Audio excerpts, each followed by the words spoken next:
Welcome back, and got in the studio with me, Polina and Steve. Hello, morning.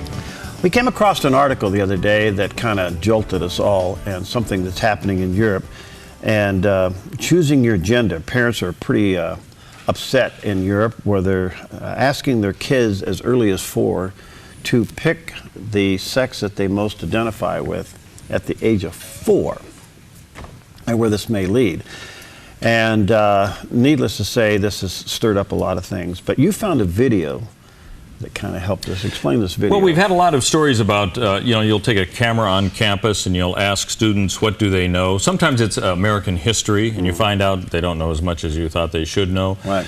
There's also this aspect of political correctness when you ask somebody a question, and are there absolutes of what truth is? In other words, you'd think you could say, you wouldn't have even thought it's controversial. I am a white male. You're a white male.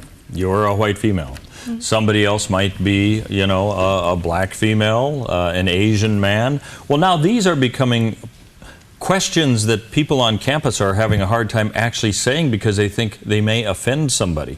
So a guy went on campus with a camera, and he was just asking people about what is evident, what is truth, and what do you believe? And his series of questions are quite telling on his video. Well, part of that leads to this article, because if at the college campus, and you'll see with this video in a moment, that kind of like whatever goes. Yes, yeah, whatever you want to believe is truth, right. And you can come down to a 4-year-old who doesn't even understand the issue of gender, but they're asking him, would you like to be a little girl or a little boy? It has nothing to do with who they really are and how they were created. Right, right. What are we doing to the minds of these children? How does that, what does that say to you? Well, do you want to watch the video first and then discuss it? I guess we can. Because I have comments, what it also shows is when you're indoctrinated, let's use that word, at a young age, the effect is seen during these questions of college campus adults, I guess you'd say. All right, let's watch this video, and those listening on the radio, you'll catch it real quick. This is a guy on campus asking some pretty interesting questions.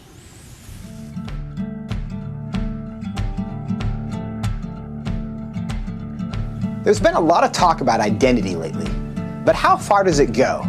And is it possible to be wrong? We went to the University of Washington to find out.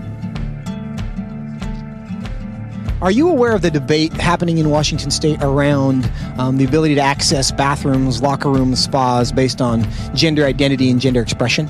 I think people should be able to have access to the facility. I think bathrooms could and potentially should be gender neutral because there doesn't need to be a classification for differences. I think people definitely should have the ability to go into whichever locker room they want. I feel like at least public universities should do their best to accommodate for those who do not have a specific gender identity. You know, whether you identify as male or female and whether your sex at birth is matching to that, you should be able to utilize the resources. So if I told you that I was a woman, what would your response be? Good for you. Okay, like, yeah. Nice to meet you. I'd be like, what? Really? I don't have a problem with it. I'd ask you how you came to that conclusion. If I told you that I was Chinese, what would your response be?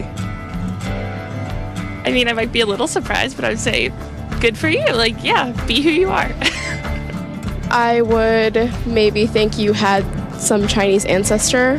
I would ask you how you similarly came to that conclusion and why you came to that conclusion. I would have a lot of questions just because on the outside I would assume that you're a white man. If I told you that I was 7 years old, what would your response be? I wouldn't believe that immediately. I probably wouldn't believe it, but I mean, it wouldn't really bother me that much to go out of my way and tell you no, you're wrong. I'd just be like, oh, okay, he wants to say he's 7 years old. If you feel 7 at heart, then then so be it. Yeah, good for you. So if I wanted to enroll in a first grade class, do you think I should be allowed to? Probably not, I guess. I mean, unless you haven't completed first grade up to this point and for some reason need to do that now. If that's where you feel like mentally you should be, then I feel like there are communities that would accept you for that. I would say so long as you're not hindering society and you're not causing harm to other people, I feel like that should be an okay thing. If I told you I'm 6 feet 5 inches, what would you say? That I would question. Why? Because you're not. No, I don't think you're 6'5". If you truly believed you're 6'5", I don't think it's harmful. I think it's fine if you believe that. It doesn't matter to me if you think you're taller than you are. So you'd be willing to tell me I'm wrong? I wouldn't tell you you're wrong. No, but I say that I don't think that you are. I feel like that's not my place as like another human to say someone is wrong or to draw lines or boundaries. No, I mean, I wouldn't just go like, oh, you're wrong, like that's wrong to believe in it. Because I mean, again, it doesn't really bother me what you want to think about your height or anything. So I can be a Chinese woman. You. Sure. But I can't be a 6'5" Chinese woman. Yes. If you thoroughly debated me or explained why you felt that you were 6'5", I feel like I would be very open to saying that you were 6'5", or Chinese, or a woman. It shouldn't be hard to tell a 5'9" white guy that he's not a 6'5" Chinese woman. But clearly it is. Why? What does that say about our culture? And what does that say about our ability to answer the questions that actually are difficult? See, what's interesting about that, Perry, I think, is you see that video there talking about college kids, and then we have this about asking 4-year-olds to reevaluate, are you really male or female? You're getting them at an early age, and this is the result that you get in college by people who are willing to say, well, anything goes and there is no truth. However, they had a problem. Some of them, well, no, I wouldn't, if you want to be a Chinese woman, you could be, but I'd say, no, I draw the line. You're not 6'5" because you're not. Well, where are their fluid standards of evaluation? I mean, clearly it's not based on any moral standpoint or any evidential standpoint. It's their opinion about it. And whereas another says, well, I don't have the right to really say that there are any standards for anything that goes on in life. Now, that is the world that we are up against and facing. These were random people on campus. These weren't a select group of people that were highly chosen, you know, some sort of leaders on campus. This was just randomly chosen. And I think this, whereas we think we're talking on a common level of uniformity to say, you know, there is right, there is wrong. Hold on a second. You can't even assume that anymore, because what is right and wrong? Polina will say, well, okay, if you want to be a Chinese woman, you can be, but you're not 6'5". And I'd say, well, wait a minute. If you want to be 6'5", you can be. I don't think he's a Chinese woman, though. So it's very fluid, and I think that the standards we think we have are not being observed by everybody, for sure. Where's this leading? Well, I think it opens up a Pandora box and sets a lot of situations for abuse, and I think these people may change their mind once they're parents and have their kids in elementary school, and some high school kid says, well, I feel like a 7-year-old today, and he goes and sits next to your daughter, and you have no control about it because he can choose whatever he wants. And when you're up for a surgery and you have a doctor who walks in who has no degree whatsoever but says, I feel like a doctor today. I mean, what do you do there? Like, how far does it go, really? But I think when we start with things like that, it opens up a box for a mess and anarchy. We did have a guy who was clearly middle-aged who said he's a 7-year-old girl, and he was kind of dressing like that too. I mean, you think this is some weird Saturday Night Live routine, but it's not. That's what's really happening, and this is where you'll have people like Kurt Schilling who's willing to say, you know what, I don't want some guy who thinks he's a woman going into my daughter's bathroom, and yet he loses his job because of it. I think there's going to be a wall where people come to and say, okay, this goofiness is over. I don't know where that'll be, but I have a feeling it's got to be coming. Well, it's, you know, they call it political correctness. It's the secularization of the world, and in some ways the church got kind of drawn into it in a way, because so for us not to offend anybody, we're not standing for anything. Well, if we do stand, we stand to the point where it's seen as hatred. I don't even think the church is in the discussion. They've removed themselves so much out of it. So now they're not even a part of what's going on. I mean, do you hear the church in any capacity coming out saying, I don't know. This is crazy? But if you're going to plant the seed into a child at the age of 4 that you can choose your gender, if it's different than how you were created, And then you get to the college level where what you see there is the propagandizing of these students to the point where, well, whatever you want it to be.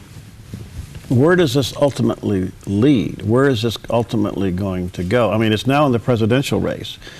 Donald Trump got trapped in this yesterday or the day before yesterday, where he didn't seem to have a problem with the gender-neutral bathrooms, and it really flared up into the campaign.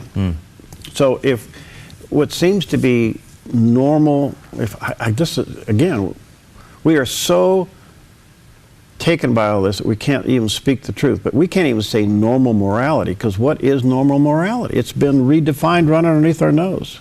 If you were to look at this, you say, no, you're not a 6'5" Chinese woman. You're not. You're a 5-foot white guy. You know, no, you can't go into the woman's bathroom even though you feel like you're a 7-year-old girl today. You're not. We can't do that anymore.